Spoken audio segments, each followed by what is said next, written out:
Hi there folks, welcome back to my channel. For this video I'm going to be doing another book review. This is a book that I have just managed to finish. This is the first book that I've managed to read this year. And okay, again, as I always say, yeah, I'm a slow reader and the book that I read is actually quite a long one. But again, I will get onto that in just a moment. A wee bit of housekeeping first. If you're enjoying my channel, if you're enjoying my videos, you can click on the subscribe button, click on that notification bell, leave some likes, leave some comments, it's always really appreciated.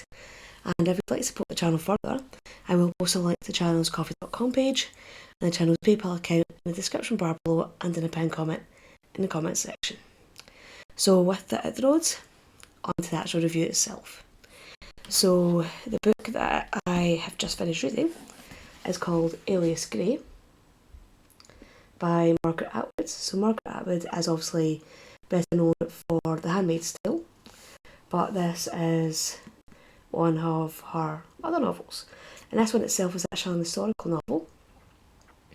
So again, I'm still trying to challenge myself to read more historical novels. Sometimes it is a bit of a challenge because I do struggle with the style that's used by some historical novelists. But I actually quite enjoy the style that Atwood used in this. It's quite a refreshing style that she uses for this. It's probably quite similar to the style she uses for quite a lot of her books. That it's not always written in a way you'd expect. But the book itself is actually based on an actual murder that took place back in 1843 and which took place in Canada. And if I'm not mistaken, there has actually been a mini-series made of Alias Grace. I don't know what streaming service it was on, but I have heard people talking about it, and from what I've heard, it's been getting a pretty good write-up. A lot of people have been enjoying it and saying it's been a really good TV series, so I might have to try and see if I can get a hold of that somewhere. So the murder case itself, again, which took place in 1843, was the murder of Thomas Keener and his lover slash housekeeper, Nancy Montgomery. And there were Grace Marks, who is the titular character of the novel, was one of those who was accused of murdering Keener and Montgomery. And so this was all took place when Grace was about 16 years old. So the bits where she's like talking about the lead up to the murder and like the events surrounding what took place, that all took place up to about when she was the age of 16. So again, kind of a really young age. And so again, you get a lot of her life history up to that point, or what you would think be her life history. But we'll talk about that in a bit more depth later on. So within the book itself, there are two narrators. There is Grace Mark, and there is Dr. Simon Jordan. And even though Grace Marks was a real person and she was at the centre of this murder case, Dr. Simon Jordan is actually a fictional addition to the story, and he is essentially interested in Grace to use her as an experiment for his psychiatric methods, because he's in the process of trying to set up essentially an insane asylum, or what then would have been referred to as an insane asylum, what we would now call a psychiatric hospital or a psychiatric institution. So he's essentially using Grace for his own purposes, but also telling her that he might help her get a pardon. So whether he would have gotten her a pardon if he'd stayed within the story, yeah, but obviously with him being a fictitious character. Yeah. But again, with both Grace and Dr. Jordan, even though you are essentially getting quite an in-depth story about all events that took place, both of them would be classed as being unreliable narrators. A bit like with Confessions of a Justified Sinner by James Hogg. It's the main protagonist, Grace. You're never quite sure if she's lying in order to try and manipulate others, in order to try and get herself free, or if she is actually insane, or if you've always got that kind of question of like her motivations and her sanity. So that's something that very much has to be taken account for the majority of the book, but there is something of a reveal towards the end which might kind of make it sway towards insanity, or at least some sort of mental instability. But again, I'll talk about that a bit later on. And with Dr. Jordan, again, he was never there, he never witnessed what happened. He is all getting told this either from Grace, who, again, her narration is questionable. He's getting other information from like settings and third-hand sources. He's possibly being influenced by other people's agendas and views on Grace and the case at hand. So you've got to kind of very much take both narrations with a pinch of salt. And with how things develop later on in the novel as well, you've also got to kind of question certain aspects of Dr. Jordan's character as well, which again can cast a bit of doubt onto his narration. And you do get a glimpse of quite a lot of the misogynistic viewpoints that men, especially during this period, during the 19th century, had, and especially in relation to like women and their sexuality. And this is when you get getting the first glimpses of Dr. Jordan possibly being a bit shady and possibly a bit manipulative, especially when it kind of came to more physical relations. Because there is one point when he comes across the governor's daughter and he instantly thinks that she is hitting on him and starts having kind of certain kind of fantasies that kind of very much kind of let you see at least kind of something of his inner workings. And again, it's like, it also kind of plays into the whole thing that women, especially even today, but even back then, especially back then, women were expected to be a certain way. They were expected to be delicate, not intelligent, so it's kind of non-threatening, and only really to be kind of intelligent enough to have a light conversation, but not to actually threaten the intelligence of the men around them.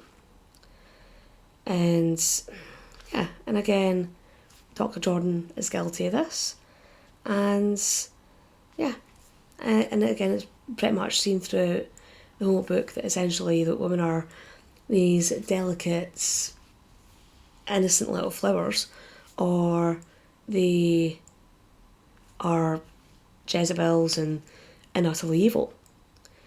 And yeah, so then again, it's pretty much something you see kind of throughout the book. And again, as I was saying earlier on as well, it does seem to be like aspects of Grace Marks kind of manipulating others.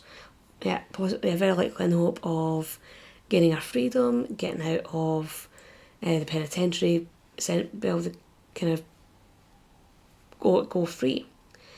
And again, you see the manipulation of Dr. Jordan. He's wanting to use Grace to try and prove his theories, his methods, in the hope that he'll be able to get funders and get support for his psychiatric institution. And there's also like people like the governor, there's a local reverend who are all hoping to be able to use Dr. Jordan in order to try and prove that Grace is innocent so they can get her free, so they can use that to justify like their religious crusades or their sociological crusades, and use her as an example. And so it's kind of very much, when you could look at the story from that perspective, where you know that there is all this kind of melting pot of manipulation that is not just one person manipulating others. It's like one person trying to manipulate one group, they're trying to manipulate somebody else, and that person that group is trying to manipulate the first person. So there's this kind of little kind of spider web of manipulation going through the book itself. And again, you very much kind of question what's going on with Grace, because throughout the book you realise that she's been telling different versions of different stories about what happened in relation to the murder. So it'd be like she would say like one thing during the trial, she said something to someone else, and again very much goes back to the whole unreliable narrator aspect of the novel itself. And again, when Dr. Jordan first meets her, she starts telling him again the whole story of what she said happened. Again, when you're sitting reading what she is telling him, you're very much thinking, okay, is this just another creation, or is this actually what took place? Is she actually now telling the truth? And again, when she does tell the story to Dr. Jordan, she does very much start it from her childhood in Ulster, where she was originally from, and ends up, you follow her immigrating with her family to what is now Canada, what is Canada. And you learn about her mother's death, her alcoholic abusive father, and essentially setting up the fact that she had, even from a young age, a traumatic life. And it's when she gets to Canada, she finally finds her work as a maid, and you see her working her way through different jobs. She ends up, and I think it's in her first job, she loses her best friend quite tragically, and again that's just another layer of tragedy and trauma laid on top of Grace. But when she finally finds her way to Kinnear's house, where she's been given a job again as maid, she's essentially asked to go outside and kill a chicken, so that they can essentially use that for their dinner. And she kind of freaks out a bit, and again very much highlights the fact that, or is trying to highlight the fact that, she's not a cold-blooded murderer. Grace, she couldn't even kill a chicken, so how could she kill somebody else? That sort of thing. So it's very much trying to present her as being not a bloodthirsty murderer. And it's kind of trying to present her as being very much a kind of victim of circumstance, and a victim of those around her. And as I was going along, more towards kind of like the second part of the novel itself, But again, once you've been learning all this about what happened in the weeks leading up to the murder, you also start to see some things happening in Dr. Jordan's private life, because he's been staying in lodgings, he's been staying with a Mrs. Humphrey, who is his landlady, and there is Dora, who is the housekeeper slash maid, and at one point she leaves but she comes back, and Mrs. Humphrey's husband also leaves, and there becomes this kind of relationship between Jordan and Mrs. Humphrey that almost parallels Kinnear's and Nancy Montgomery's.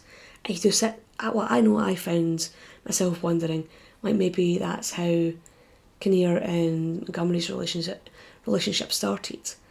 That there was some sort of kind of transactionary aspect to it, and I could have found that it could be quite an interesting addition, an interesting parallel within the novel itself. And with Jordan it all starts because he starts financially supporting Mrs. Humphrey, again because her husband's left, and essentially she is trying to repay him for his kindness, and things essentially become quite complicated. And yeah, so again, very much gives an insight into like a power dynamic that they can develop within those kind of situations, and how things can get pretty sticky pretty quickly when things are allowed to get out of control.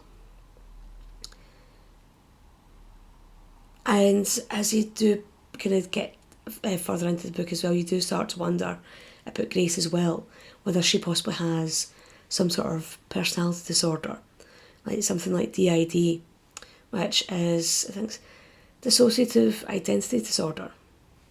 So it could be different personalities within the one person. I think probably the best known kind of fictional character that you could probably use as an example is Moon Knight from the Marvel Universe. Again, different personalities within one person. It's quite a fantastical representation of DID, but it's probably the one that most people think about currently because, again, it was just a TV series on recently, or within the last couple of years. But it is something that is a possibility and possibly explains why she has gaps in her memory, why there's possibly different versions of the story coming from her. And again, it just adds to the whole kind of the mystery within the novel itself.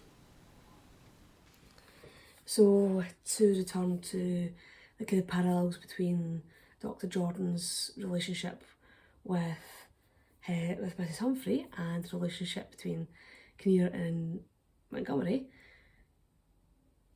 there's a bit towards the end of the relationship which doesn't necessarily parallel Kinnear and Montgomery's relationship, but maybe just a bit more of the parallels what happened with the murder case in general, because Mrs. Humphrey ends up getting a letter saying her husband is returning, and she automatically tries to get Jordan to agree to murder her husband.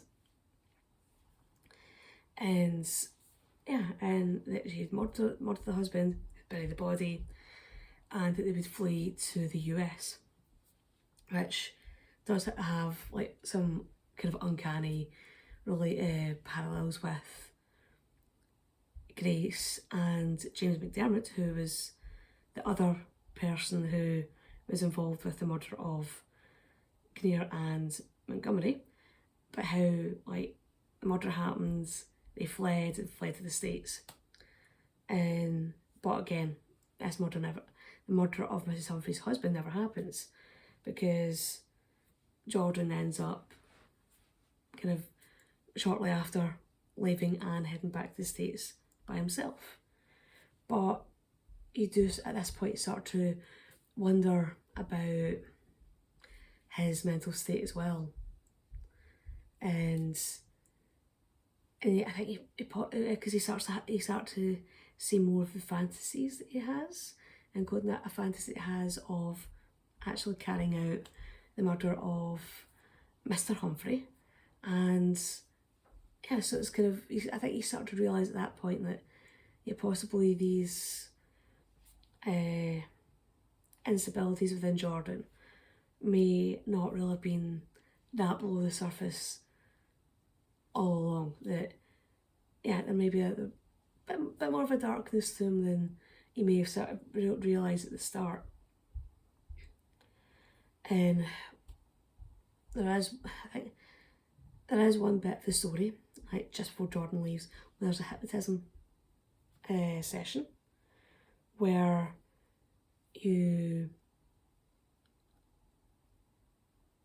it's essentially being led by a character that's called Dr. Dupont, but it's just before the hypnotism session starts, or like the days before, you realise that again, like so many other characters within this novel, there's more to him than what meets the eye, and you realise that he is someone from Grace's past.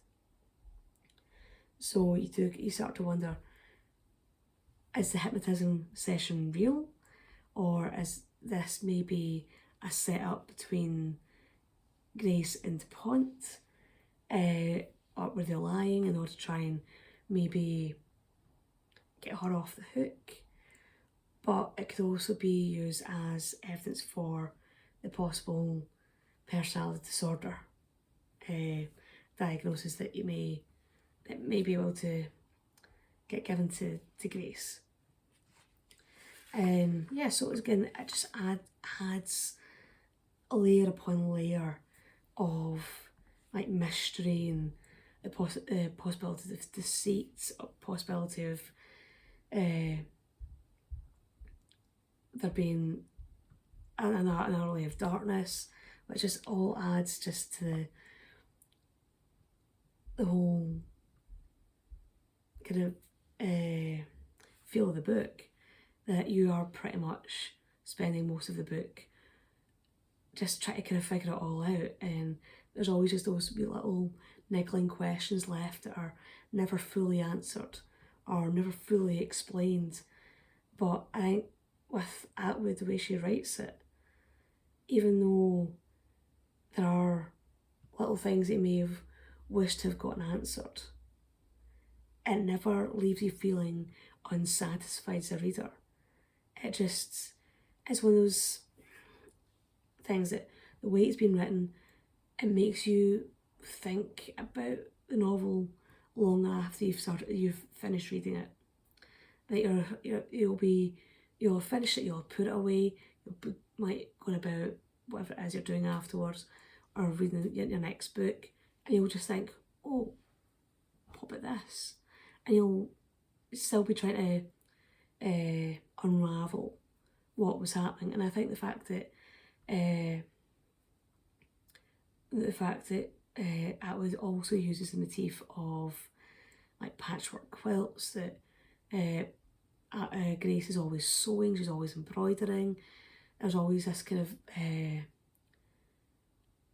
use of like fabric throughout it, that it's almost like there's a kind of layer upon layer of different things going on, and very much everything all being like tied together, but in certain ways tell certain stories, or that you could, if you see a patchwork, a certain design for a patchwork quilt, if you look at it one way, it'll have a certain design, but if you look at it from another direction, you'll see something else, which I think very much kind of does sum up a lot of the themes and motifs within Alias Grace itself. So again, Alias Grace is a novel I would definitely recommend. Definitely enjoyed reading it. Okay, again, did take me a bit longer than I maybe would have wanted to, but again, still enjoyed reading it. And again, I probably will try and get a hold of the Alias Grace miniseries that was on. I probably could try and see if I can get it on DVD or something and sit and watch it so I can see how they actually adapted Alias Grace for the TV screen. So again, hopefully you will have enjoyed my little discussion of Alias Grace by Margaret Atwood, and hopefully you will go out and get yourself a copy and enjoy it as much as I did. And I'll see you all in the next video. Bye bye.